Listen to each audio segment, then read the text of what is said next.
नमस्कार जनता जनार्दन। दोस्तों, आज मैं जो कंपनी लेके आया हूँ आपके लिए, बहुत छोटी कंपनी है और गोल्ड ज्वेलरी सेक्टर से आती है। बहुत छोटी है दोस्तों, मात्र 20-21 करोड़ का मार्केट कैप है उसका। छोटा है मगर रिस्की बहुत है दोस्तों, बहुत ज़्यादा रिस्की है। रिस्क तो आप हाईएस्ट मान के चलिए। और कंपनी दोस्तों अपने ग्राहम नंबर और ग्राहम के रूल से मैच खाती है। छोटी कंपनी है और बहुत अच्छी कंपनी मुझे लगी। वो पैरामीटर सब बढ़िया है और छोटी कंपनी होने के नाते इतना अच्छा पैरामीटर भी ठीक है, क्योंकि 20 करोड़ के मार्केट कैप वाली कंपनी में आप क्या ही लेंगे। सब कुछ एकदम परफेक्ट तो नहीं रहेगा, लेकिन हाँ, जो जो चीज़ें परफेक्ट रहनी चाहिए वो चीज़ परफेक्ट है। वो पैरामीटर्स उस कंपनी में परफेक्ट हैं। मुझे बहुत अच्छा लगा कंपनी। आप भी उस कंपनी को एक बार पढ़ें। लेकिन दोस्तों, उससे पहले हम थोड़ा चलते हैं कि इंडियन ज्वेलरी मार्केट का ग्रोथ रेट क्या है अगले कुछ सालों के लिए, थोड़ा उसको देखते हैं। अभी आप इधर थोड़ा देखिए, डोमेस्टिक ज्वेलरी रिटेल में 10 से 12% का ईयर और ईयर वाई ग्रोथ आया है 2024 में, ठीक है। और इंडियन ज्वेलरी मार्केट में 2024 से लेकर 2030 तक 5.7% का CAGR की संभावना है। ये दोस्तों पूरा समझिए कि इंडस्ट्री की बात चल रही है, जिसमें छोटी से बड़ी कंपनियां सारी आती हैं इसमें, ठीक है दोस्तों। तो मुझे वो कंपनी बहुत अच्छी लगी और उस कंपनी को आप एक बार ज़रूर पढ़ें, ठीक है। लेकिन उससे पहले आप थोड़ा पूरे इंडस्ट्री को भी पढ़ें, ठीक है। कभी भी किसी भी कंपनी को दोस्तों आप पढ़ते हैं तो उसके इंडस्ट्री को भी पढ़ें और इंडस्ट्री में जो लीडर्स हैं उनको भी देखें, उनका परफॉर्मेंस 5 साल का 10 साल का परफॉर्मेंस देखें। उनके परफॉर्मेंस को ही छोटी कंपनियां फॉलो करेंगी। ज़रूरी नहीं है कि सेम टू सेम फॉलो करें, लेकिन हाँ, थोड़ा 19-20 उनके आगे पीछे ही मान के चलें आप, ठीक है। अब जैसे कि कोई भी फाइनेंस की कंपनी है तो बजाज फाइनेंस को ही मान के चलिए, उसी को फॉलो करके चलेगी।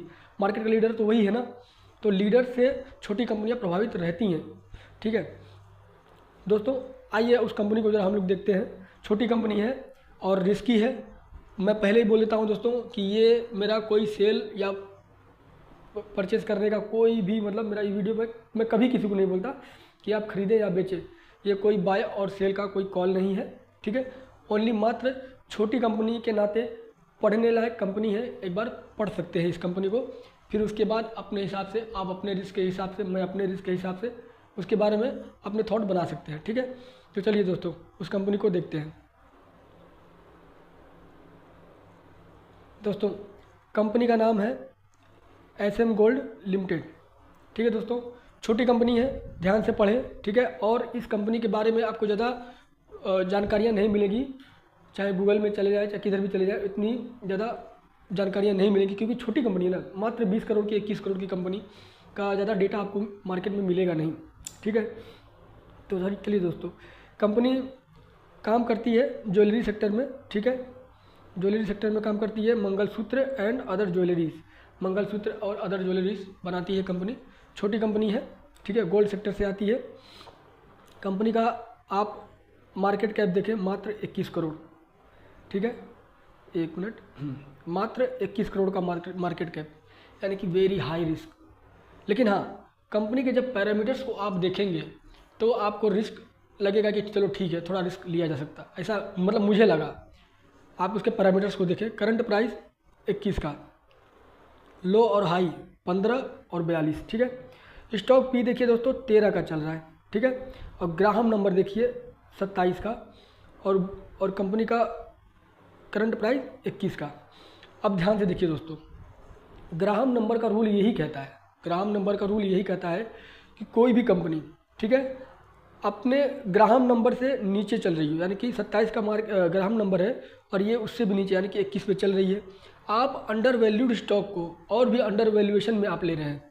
मतलब किसी कंपनी का इंट्रिंसिक वैल्यू अगर 100 रुपये है और आप उसे 100 रुपये में ले रहे हैं, तो आप ठीक ठाक ले रहे हैं, मतलब इंट्रिंसिक वैल्यू पे आप कंपनी को ले रहे हैं। लेकिन अगर आपको 15 से 20% का एज मिले, ठीक है, यानी कि अगर आप किसी कंपनी का इंट्रिंसिक वैल्यू 100 रुपये है और आपको वो 80 रुपये या 85 रुपये में मिले, तो आपको समझिए कि ये आपने बहुत ही बेहतरीन सौदा किया है, ये मान के चले आप मार्केट में, ठीक है।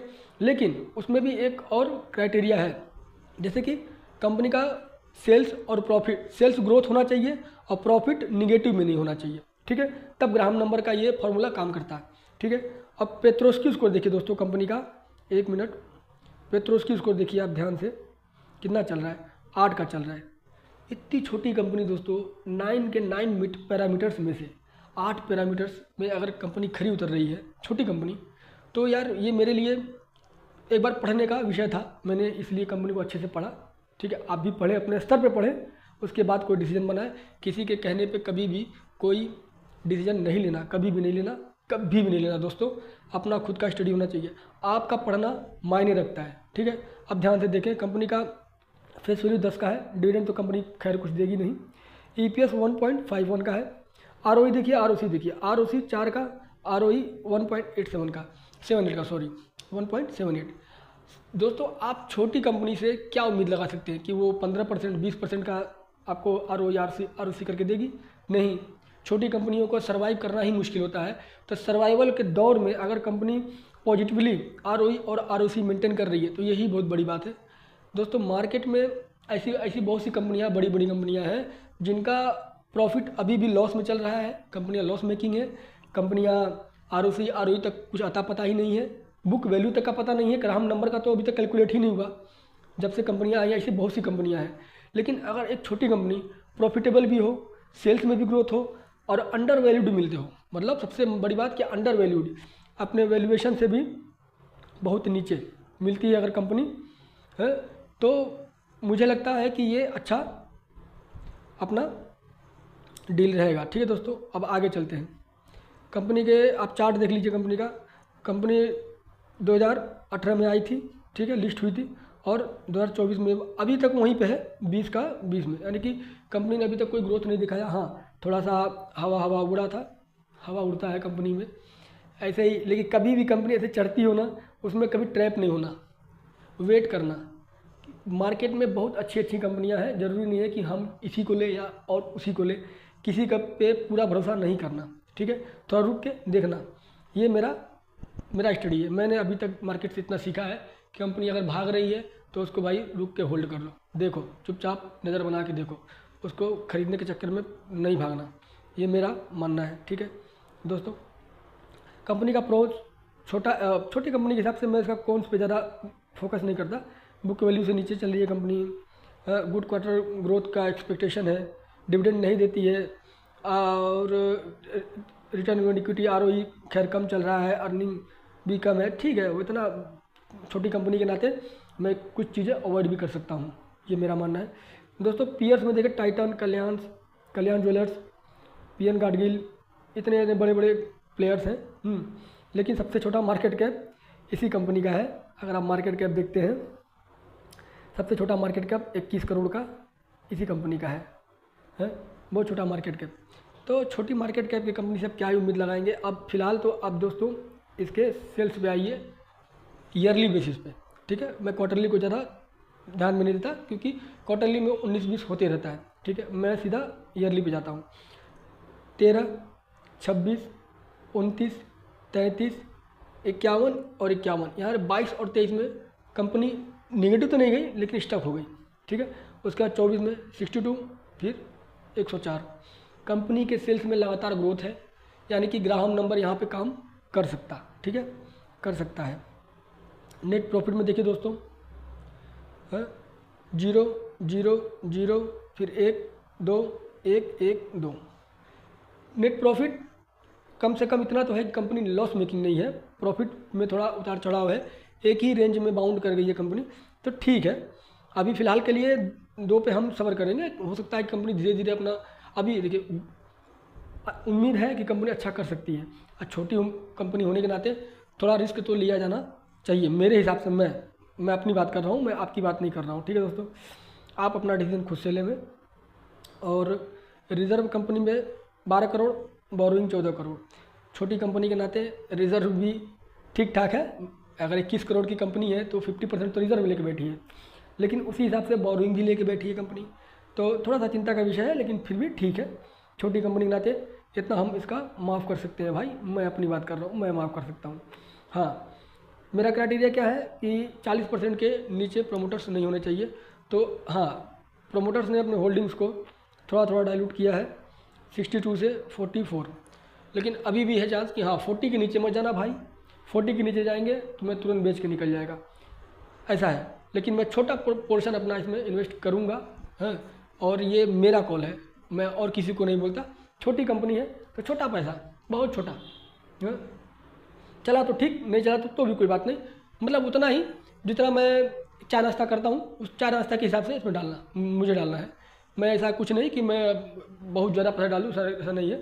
और आप लोग भी दोस्तों, छोटी छोटी कंपनियों में छोटा पैसा ही रहता है, बहुत बड़ा पैसा डालने की जरूरत नहीं है। आपको बड़ा पैसा डालना है, बड़ा सेफ रखना है, आपको पैसे को सेफ रखना है तो बड़ी कंपनियों में जाइए, अच्छी कंपनियों में जाइए, हाँ, एक्सीलेंट क्लास की कंपनियों में जाइए। छोटी कंपनी में छोटा पैसा, ज़्यादा लालच बुरी बला है, तो ज़्यादा लालच करने की आवश्यकता नहीं है दोस्तों, ठीक है।